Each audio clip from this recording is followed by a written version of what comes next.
자, 국민의힘이 선대위를 출범시키고 이제 본격적으로 중도 확장에 어떤 시동을 걸었다고 해야 될까요? 여기에 이제 이재명 후보도 민생 이슈, 민생 행보로 맞불을 놓고 있습니다. 이를테면 뭐 인천의료원 음압병동 현장에 방문하기도 했는데 지금 지지율 추이가 나가고 있거든요.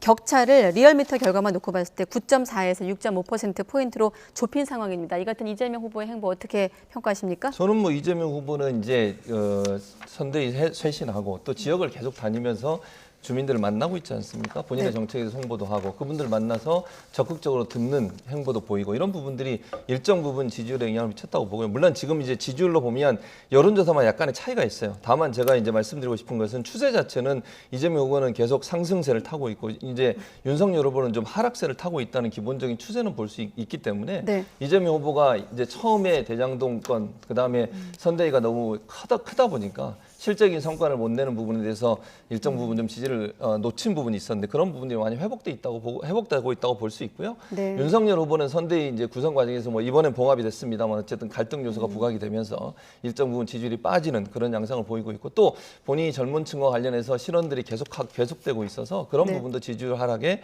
일정 부분 영향을 미치지 않나 하는 생각이 듭니다. 이번 조사가 12월 3, 4일에 이루어졌거든요. 지난 3일에 이제 이른바 울산 합의가 있었는데 이런 부분들이 반영됐을까요? 지금 오늘 같은 경우 이제 선대위가 출범했습니다만 앞으로 좀 여론의 변화가 있을 거라고 보십니까?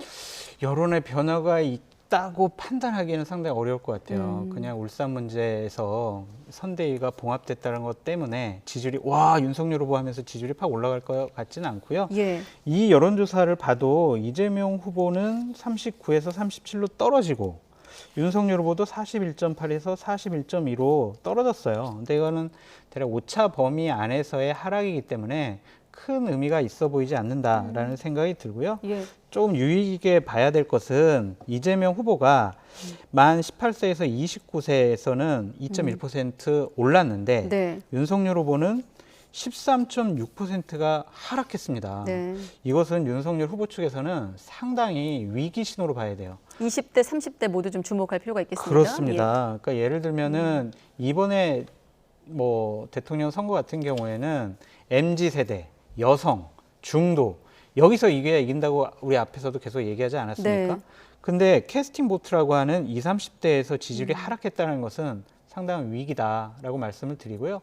내일 여론조사 뭐 봐도 수치를 말씀드리지 않겠습니다만 이재명 후보와 윤석열 후보가 모두 다 지금 하락했다라는 그런 여론조사 내용이 알려지고 있거든요. 이런 부분에 대해서 각 후보 캠프 측에서는 무엇이 문제이고 어디가 취약점인지 제대로 파악해서 맞춤형 공략을 해야 된다라고 말씀드립니다. 그리고 여론조사 결과 맨 처음 화면 심상정 후보, 안철수 후보 모두 있는 화면 한번 보여주시고 앞서 놓친 질문이 있어가지고 어떻습니까? 일단 만났는데 뭐 일단 둘이 화면에 잡히는 것도 거부했다고 하고 양측 모두 단일화 논의에 대해서는 선을 그었다고 합니다만 어떻습니까? 좀 이념 차이가 있어서일까요?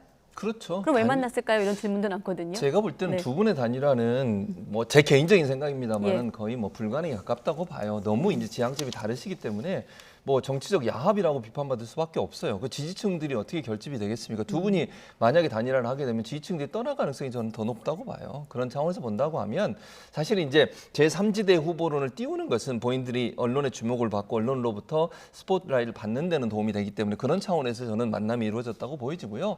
양 후보를 다 공격하면서 본인들의 존재감을 드러내는 거죠. 근데 실제 단일화로 갈 가능성은 저는 거의 없다고 봐요. 그런 점에서 본다고 하면 두 분이 좀 부담스럽겠죠. 두 분이 만나는 것도 부담스러울 거예요. 그러나 그걸 통해서 어쨌든 언론이 주목도가 높아지고 본인들의 지지율을 끌어올리는 데는 도움을 줄 거라고 생각해서 그런 만남이 이루어지지 않았나 이렇게 생각을 합니다. 양 후보를 공격했다고 하셨는데 그 중에 하나가 이제 이른바 쌍특검에 대한 공감대 아니겠습니까? 그런 부분도 언급이 됐고요. 그러니까 본인들의 선명성을 강조하기 위해서 그런 얘기를 한 건데 최진봉 교수님이 하신 말씀에 제가 한 점도 반박할 생각이 없고 너무 정확하게 분석을 잘 해주셨다라는 생각이 들고요.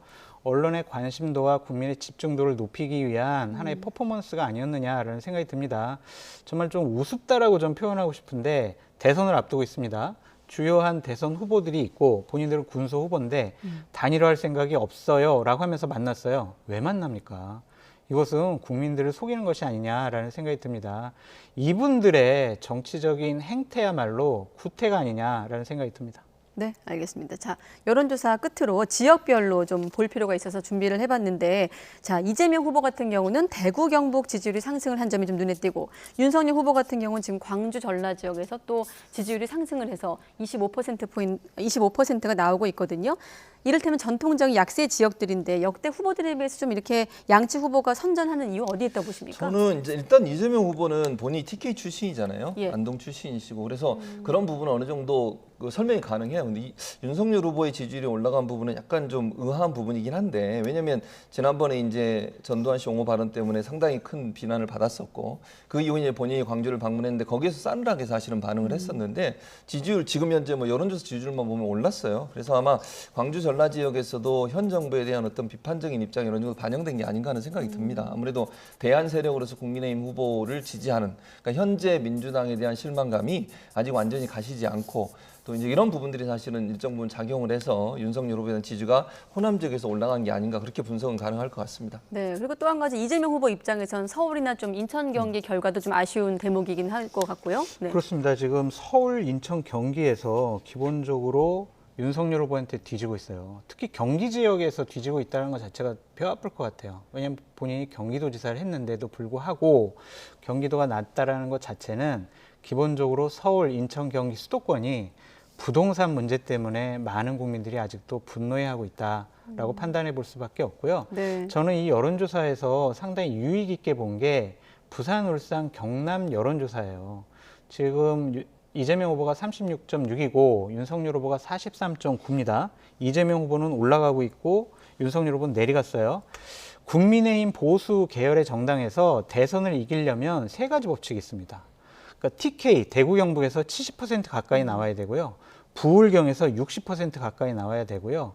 그다음에 수도권에서 45% 이상 나와야 이길 수가 있거든요.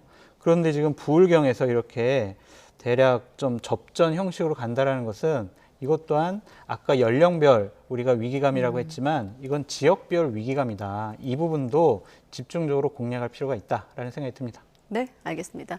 자, 오늘은 여기까지 듣도록 하겠습니다. 네, 최진봉 교수님, 장성철 교수님 두 분과 함께했습니다. 고맙습니다.